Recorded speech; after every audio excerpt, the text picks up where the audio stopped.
अस्सलाम वालेकुम स्टूडेंट्स। मैं हूं डॉक्टर हबीबुर्रहमान और आप स्टूडेंट्स देख रहे हैं क्वेटा टीवी।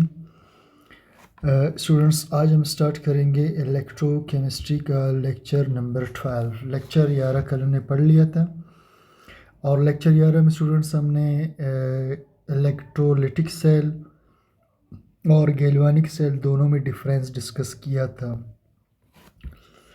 हमारा आज का टॉपिक स्टूडेंट्स होगा सेल पोटेंशियल का, और इसी टॉपिक के झैल में जो है स्टैंडर्ड सेल पोटेंशियल और इलेक्ट्रोमोटिव फोर्स को भी हम थोड़ा सा देख लेंगे। ठीक, अच्छा जी, सेल पोटेंशियल से बात स्टार्ट करते हैं। सबसे पहली बात ये कि सेल पोटेंशियल होता क्या है। इसके लिए स्टूडेंट्स मुझे एक सेल बनाना पड़ेगा आपको समझाने के लिए। मैं एक सेल यहाँ पर ले लेता हूँ। ये स्टूडेंट्स मैं बना रहा हूँ एक गैल्वानिक सेल जिसे हम वोल्टेज सेल भी कहते हैं। ठीक, अब स्टूडेंट्स इस सेल के अंदर यहाँ पर मैं रखता हूँ एक इलेक्ट्रोड। ठीक, यहाँ पर मैं इसमें रखता हूँ एक इलेक्ट्रोड और बिल्कुल इसी तरह का एक इलेक्ट्रोड मैं अगले बर्तन में भी यहाँ पर भी रख लेता हूँ। ठीक, ये मैंने रख लिया एक और इलेक्ट्रोड। अच्छा जी, तो मैंने इसमें इलेक्ट्रोड रख लिया। ये इलेक्ट्रोड है। ठीक, ये क्या है स्टूडेंट्स? इलेक्ट्रोड। और ये भी क्या है? इलेक्ट्रोड है। सही। अब फर्ज करते हैं स्टूडेंट्स कि ये इलेक्ट्रोड जिंक का बना हुआ है और इस बर्तन के अंदर है जिंक सल्फेट का सॉल्यूशन जो कि बतौर इलेक्ट्रोलाइट काम कर रहे हैं। और ये जो इलेक्ट्रोड है ये कॉपर का इलेक्ट्रोड है और इस बर्तन में है कॉपर सल्फेट का सॉल्यूशन या इलेक्ट्रोलाइट जो कि सॉल्यूशन के अंदर कॉपर +2 और सल्फेट -2 की शक्ल में मौजूद है। और दोनों इलेक्ट्रोड्स स्टूडेंट्स ये एक साल्ट ब्रिज के ज़रिए आपस में कनेक्ट हैं और ये हमने डिस्कस कर लिया था साल्ट ब्रिज को गैल्वानिक सेल में कि इसका काम है सॉल्यूशंस को न्यूट्रल रखना। यानी इस बर्तन में जो सॉल्यूशन मौजूद है और इस बर्तन में जो सॉल्यूशन मौजूद है इलेक्ट्रोलाइट की शक्ल में, इन सॉल्यूशंस को न्यूट्रल रखने का काम है साल्ट ब्रिज का। ठीक है, इसे हम कहते हैं साल्ट ब्रिज। फिर भी अगर आप इसे डिटेल में देखना चाहते हैं स्टूडेंट्स तो पिछले गैल्वानिक के लेक्चर में आप देख लीजिएगा, लेक्चर 10 होगा। और स्टूडेंट्स आप में से अगर कोई ऑनलाइन क्लासेस लेना चाहता है तो 0332794139 पर वो मुझसे कांटेक्ट कर सकता है ऑनलाइन क्लासेस के लिए। चाहे वो लेक्चरशिप के हों, लेक्चरर्स की तैयारी कर रहे हों, कोई एसएसटी की तैयारी कर रहे हों या कोई भी एफएससी वगैरह का पढ़ना चाहता हो। अच्छा स्टूडेंट्स, अब आते हैं वापस जी अपने लेक्चर की तरफ। तो जब मैं यहाँ इलेक्ट्रोड के साथ एक एक्सटर्नल वायर जोड़ दूँ और इस इलेक्ट्रोड के साथ भी एक एक्सटर्नल वायर जोड़ दूँ और इस दोनों को वोल्ट मीटर या किसी बल्ब वगैरह के साथ अगर मैं यहाँ से कनेक्ट कर दूँ, ठीक है, तो जो बल्ब होगा वो रोशन हो जाएगा। बल्ब क्यों रोशन होगा? क्योंकि स्टूडेंट्स इस इलेक्ट्रोड पर, ये जो जिंक वाला इलेक्ट्रोड है, इस जिंक वाले इलेक्ट्रोड से जिंक के पार्टिकल, जिंक के एटम 2 इलेक्ट्रॉन लूज़ करके जिंक 2+ बन के सॉल्यूशन में आएंगे और ये इलेक्ट्रॉन्स मूव करते हुए इस तरह से इस सर्किट में ट्रेवल करना शुरू कर देंगे और यही इलेक्ट्रॉन जब इस बल्ब के अंदर पहुंचेंगे तो इसको एनर्जी देंगे जिससे बल्ब रोशन होगा। फिर ये इलेक्ट्रॉन आगे की जानिब फ्लो करेंगे कॉपर के इलेक्ट्रोड की जानिब। ठीक, तो वो इलेक्ट्रॉन यहाँ पर पहुँचेंगे स्टूडेंट्स, यहाँ पर इलेक्ट्रॉन्स जमा हो जाएंगे।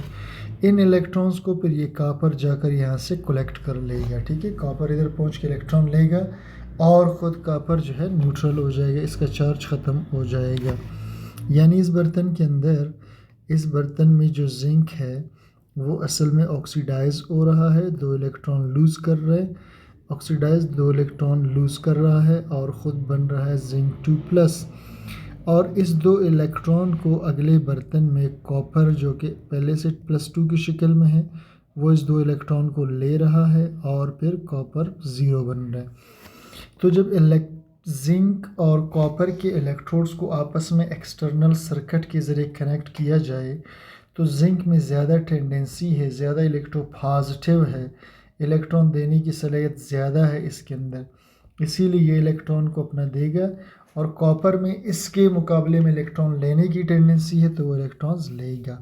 इस तरह एक सेल इस्टेब्लिश हो जाएगा। अब स्टूडेंट सेल हमारा पहला जो एडिंग है वो है सेल पोटेंशियल, कि सेल पोटेंशियल क्या होता है, ठीक है।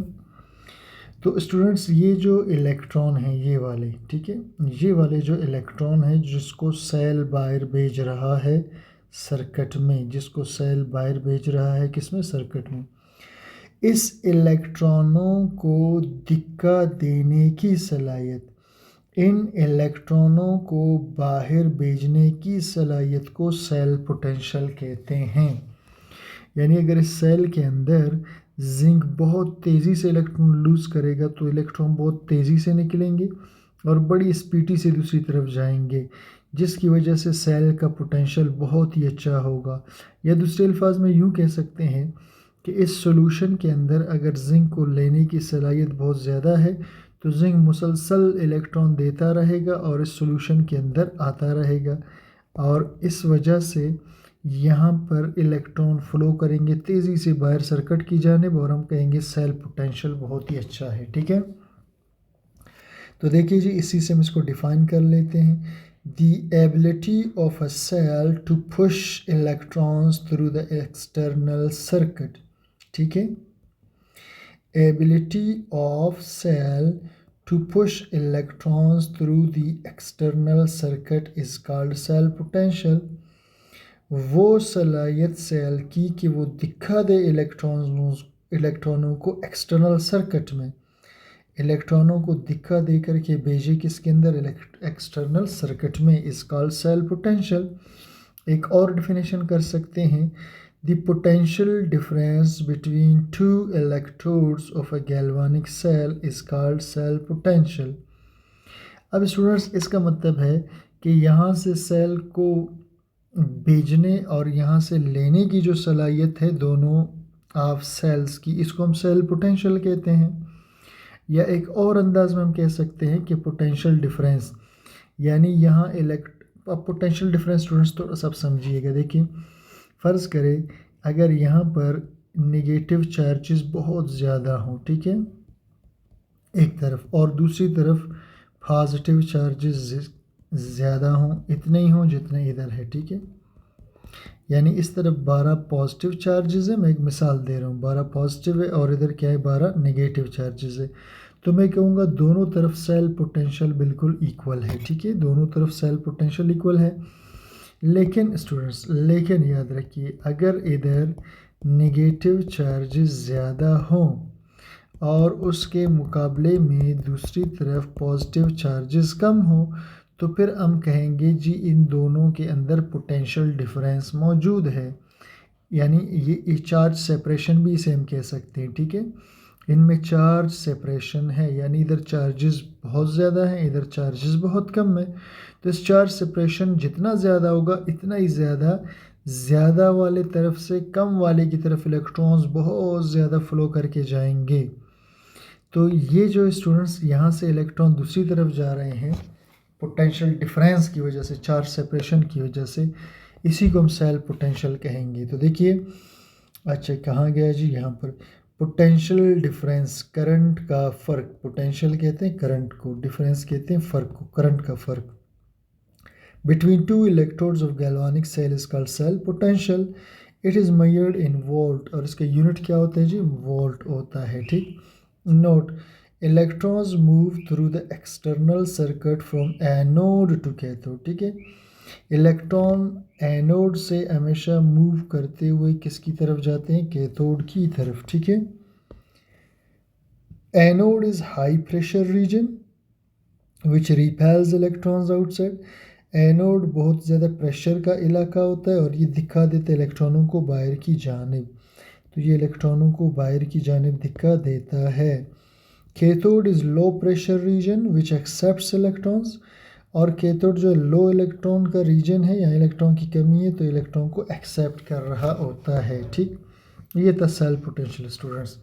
अब हम आते हैं स्टैंडर्ड सेल पोटेंशियल क्या होता है। देखिए स्टूडेंट्स, ये जो अभी अभी हमने डिस्कस किया सेल पोटेंशियल, ठीक है, यही सेल पोटेंशियल अगर 25 सेंटीग्रेड पर हो रहा हो, जिसे हम 298 केल्विन कहते हैं, प्लस उसके साथ 1 atm का प्रेशर हो जो कि नॉर्मल एटमॉस्फेरिक प्रेशर होता है, सही हो गया स्टूडेंट्स। और इसके अलावा 1 atm हुआ 25 सेंटीग्रेड, और जो इलेक्ट्रोलाइट हो यानी ये वाला और ये वाला, ये 1 मोलर हो। तो इस 3 कंडीशंस के होने से इन 3 चीज़ों के होने को हम स्टैंडर्ड कंडीशन कहते हैं। और स्टैंडर्ड कंडीशन पर जो सेल का पोटेंशियल होता है उसे स्टैंडर्ड सेल पोटेंशियल कहते हैं। स्टैंडर्ड कंडीशंस पर जो सेल का पोटेंशियल होता है उसे स्टैंडर्ड सेल पोटेंशियल कहते हैं। चलिए जी, देखिए students, potential of a cell at standard conditions, potential किसी सेल का जो कि स्टैंडर्ड कंडीशंस में हो इस कॉल्ड स्टैंडर्ड सेल पोटेंशियल। इसको हम ई नॉट से ज़ाहिर करते हैं, ई नॉट। स्टैंडर्ड कंडीशंस क्या स्टूडेंट्स, इसमें 3 चीज़ें हैं, 1 atm प्रेशर, 25 सेंटीग्रेड का टेम्परेचर और 1 मोलर का solution. Standard cell potential is measured by volt meter, इसे हम नापते हैं वोल्ट मीटर से। लास्ट चीज़ स्टूडेंट्स, ठीक है, electromotive force EMF, electromotive force EMF, ठीक है, the force with which electrons are pushed to flow through the wire from anode to cathode is called EMF। वो फोर्स जिसकी वजह से इलेक्ट्रॉन्स एनोड से निकल कर कैथोड की तरफ जाते हैं उसे हम कहते हैं EMF, ठीक है। यानी ऐसा फोर्स जो इलेक्ट्रॉन्स को दिखा दे ताकि वो यहाँ से इधर चले जाएं, इस फोर्स का नाम है EMF, ठीक है। और इसका यूनिट क्या होता है स्टूडेंट्स, वोल्ट होता है, ठीक है। इसे हम वोल्ट में नापते हैं, ठीक है, इसे हम वोल्ट के अंदर क्या करते हैं, नापते हैं। अब स्टूडेंट्स एक बात मैं आपको बता दूं, ठीक है, यहाँ पर सिर्फ एक कॉन्सेप्ट थोड़ा सा मैं आपका क्लियर करना चाहूँ इस टॉपिक से रिलेटेड, ठीक है, EMF के लिहाज से। देखिए स्टूडेंट्स, एक बात आपको बताऊं, देखिए फ़र्ज़ कर लेते हैं कि हमारे पास ये जो है एक बर्तन इस तरफ है और एक बर्तन इस तरफ है, ठीक है। थोड़ा सा अब छोटी सी बात रह गई है, इसे मैं कंप्लीट कर लूँ, फिर उसके बाद हम आगे इसको ख़त्म करते हैं। देखिए फ़र्ज़ करें यहाँ पर एक इलेक्ट्रोड मौजूद है और यहाँ भी एक इलेक्ट्रोड मौजूद है, ठीक है। अब इलेक्ट्रॉनों ने यहाँ से फ़्लो करके इस तरफ जाना होता है, ठीक है, यानी एनोड से इलेक्ट्रॉन फ़्लो करेंगे और इलेक्ट्रॉन फ़्लो करते हुए जाएंगे कैथोड की जानिब, ठीक हो गया। अब स्टूडेंट्स, ये जो इलेक्ट्रॉन्स फ़्लो करते हैं असल में चार्ज सेपरेशन की वजह से, यानी यहाँ पर अगर नेगेटिव चार्ज बहुत ज़्यादा हो जाए और यहाँ पॉजिटिव चार्ज कम हो जाए, ठीक है, तो इससे इलेक्ट्रॉन फ़्लो करेंगे। अब अगली बात सुनिए स्टूडेंट्स, जिंक जब यहाँ से इलेक्ट्रॉन छोड़कर जिंक +2 होता है तो ये जो इलेक्ट्रॉन जिंक से निकले, ये इलेक्ट्रॉन अब अनस्टेबल है, इनमें एक एनर्जी मौजूद है। इस एनर्जी की वजह से ये इलेक्ट्रॉन चाहते हैं कि हम कहीं जाकर स्टेबल हो जाए। तो ये जो इनकी स्टेबल होने की और कहीं जाने की जो ख्वाहिश है, इसी को हम कहते हैं EMF। तो स्टूडेंट्स, ये था हमारा लेक्चर, उम्मीद करता हूँ आपको समझ आया होगा।